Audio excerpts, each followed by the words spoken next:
बिल्कुल सीधा खड़े रहे। इस उंगली को मोड़े। अब हिलना नहीं। ठीक है। यहां से हम दबाएंगे। थोड़ा सा बर्दाश्त करना होगा। बस करो प्लीज। भाई आप थोड़ी देर के लिए रुक बस नहीं करो, अब सकते? सारे प्लीज तजर्बे मुझे मुझ पे प्रैक्टिस करोगे। कर लेने दें।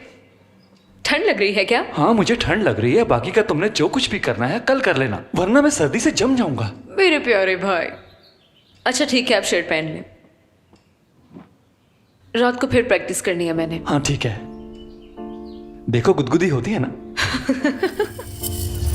Sessiz bir gece, yorgun adımların, hiç haberi yok gibi ıslak kaldırımların. Kimse görmüyor mu? Kimse duymuyor mu? Durup önünde kalbinin kimse durdurmuyor mu? Herkes gider mi? Herkes gider mi? Söyle bana küçük adam, her şey biter mi? Çok erken değil mi? Erken değil mi? Söyle bana küçük adam, herkes gider mi?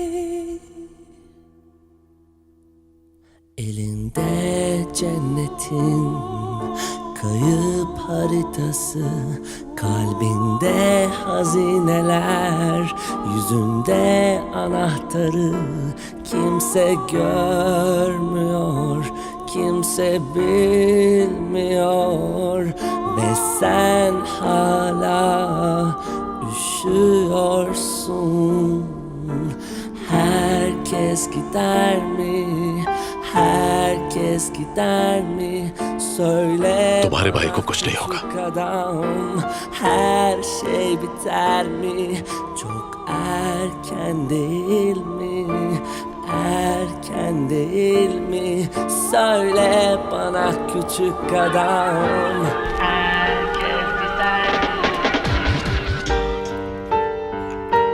बच्चा अपने माँ बाप को मिल गया है आपा। काफी खुश थे वो लोग। अब यासिर को तुम्हारी ताबेदारी करनी चाहिए। शुक्र है कि बच्चा सही सलामत वापस आ गया और ये सब तुम्हारी कोशिश से हुआ।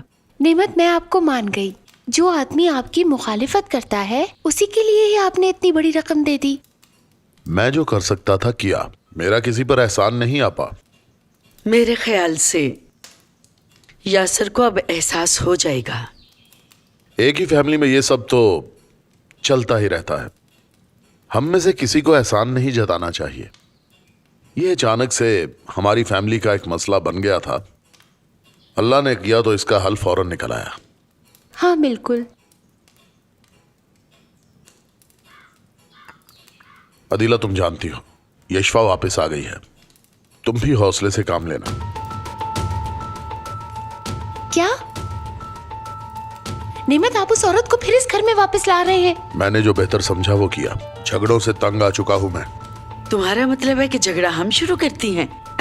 इसका मतलब है यशफा तो बोलती नहीं, हम ही है जो फसाद डालती हैं। वो जाती है फिर आ जाती है। मैं तो दुआ करती हूँ अल्लाह हमें उससे दूर ही अच्छी रखे। भली वो चली गई थी, आखिर उसे दोबारा वापस लाने की वजह क्या है?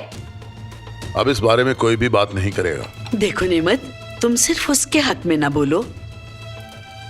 मैं अमन चाहता हूँ। मैं भी तो यही चाहती हूँ कि इस घर में कोई झगड़ा ना हो। इस रोजाना की चिक-चिक से घर का सुकून बर्बाद हो गया है। जो मैंने कहा बस उस पे अमल करें। एक दूसरे के खिलाफ बोलना अब छोड़ दें।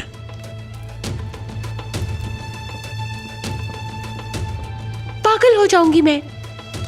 इस औरत से न जाने कब छुटकारा मिलेगा। क्या करूं, कुछ समझ नहीं आता।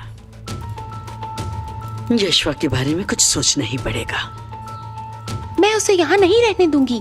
वो अब तुम्हारी ही दुश्मन नहीं, मेरी भी है। रहने दो, कब तक रहेगी इस घर में? आखिर एक दिन उसे जाना पड़ेगा।